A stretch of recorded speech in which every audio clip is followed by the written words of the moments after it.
Bon, là, vous venez d'entendre l'attaque terroriste qui avait eu lieu le 13 novembre 2015, hein. On entend le groupe commencer à faire sa musique et lancer sa chanson, et ensuite vous entendez les détonations de Kalachnikov. Tout de suite après, vous voyez les gens fuir le Bataclan. Bah, bien des mystères entourent la vie de ce Bataclan. Par exemple, 2 mois avant l'attaque du 13 novembre 2015, le Bataclan avait été vendu à l'empire médiatique de Lagardère le 11 septembre 2015. Bah, c'est déjà une date, du moins c'était déjà une date prémonitoire, hein, le 11 septembre. Après l'attaque du Bataclan, vous avez un prêtre lyonnais, Hervé Benoît, avait mis sur un même pied d'égalité les terroristes et leurs victimes qu'il qualifiait de morts-vivants qui aimaient le diable, la mort et la violence. Suite au tollé général ressenti par nos médias qui se complaisent entre autres dans ce genre de qualificatif, hein, puisqu'ils sont eux-mêmes devenus une arme de conditionnement destinée à maintenir dans l'esprit de la jeunesse cette vision d'une société où certains musiciens vouent un culte au diable. L'archevêché s'est immédiatement désolidarisé de ce prêtre.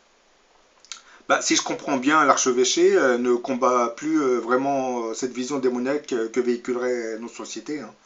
L'archevêché préfère désormais fermer les yeux en espérant garder sa fidèle clientèle qui se réduit d'année en année, hein. Le prêtre Hervé Benoît disait qu'il n'y avait pas que ceux qui tenaient des kalachnikovs qui étaient des monstres, hein. Le prêtre lyonnais Hervé Benoît, officier à la basilique, du moins officiant à la basilique de la Fourvière, avait ainsi réagi à sa manière aux attentats du 13 novembre, reprochant au groupe Eagles of Death Metal, qui jouait ce jour-là au Bataclan, d'invoquer le diable en rigolant dans les paroles de ses chansons. L'homme de foi ne semblait guère s'étonner de l'horreur venue s'abattre sur le public.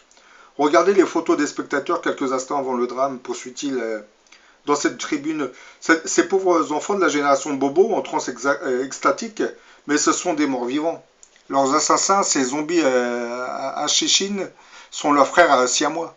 Et quitte à choquer les lecteurs sensibles, comme il les appelait, il ajoutait encore le drame de l'humanisme athée qui aime le diable, la mort et la violence et qui le dit et qui en meurt. Un concert parisien est toujours un événement pour les groupes de musique du monde entier. Celui des Eagles of the Death Metal, ce vendredi 13 novembre, restera gravé à jamais dans leur mémoire. Alors que le concert battait son plein, le groupe entonnait l'un de ses tubes, Kiss the Devil, Embrasse le diable en français. Extraite de leur ancien album, Peace, Love and Death Metal, la chanson vieille de plus de 10 ans était devenue l'un de leurs emblèmes de ces musiciens rockers dans l'âme. Toujours prompt à rire à tout, de tout.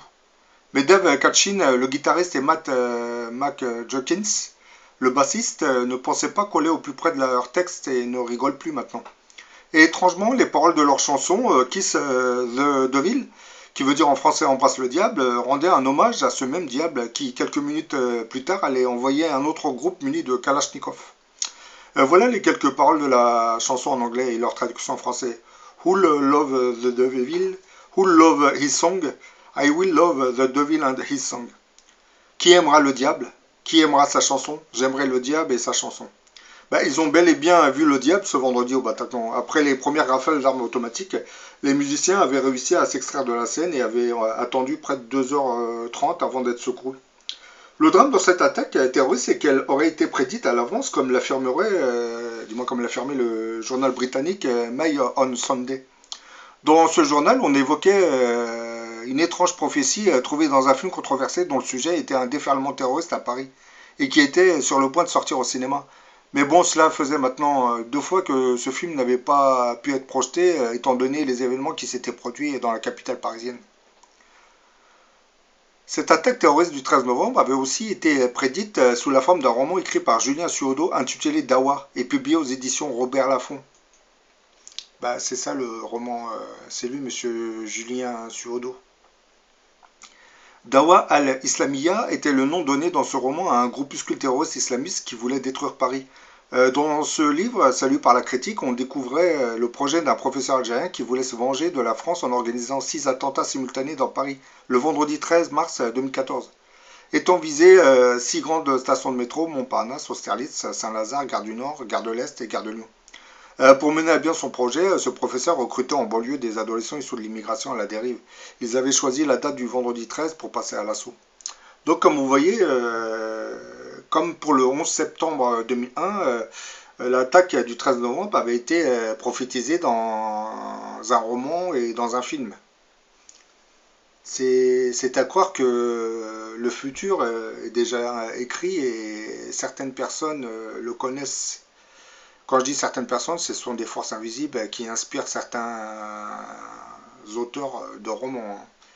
Parce que l'auteur de lui-même ne connaissait pratiquement pas grand-chose de ce qui se passait, mais ceux qui l'ont inspiré savaient ce qui allait se produire ce jour-là.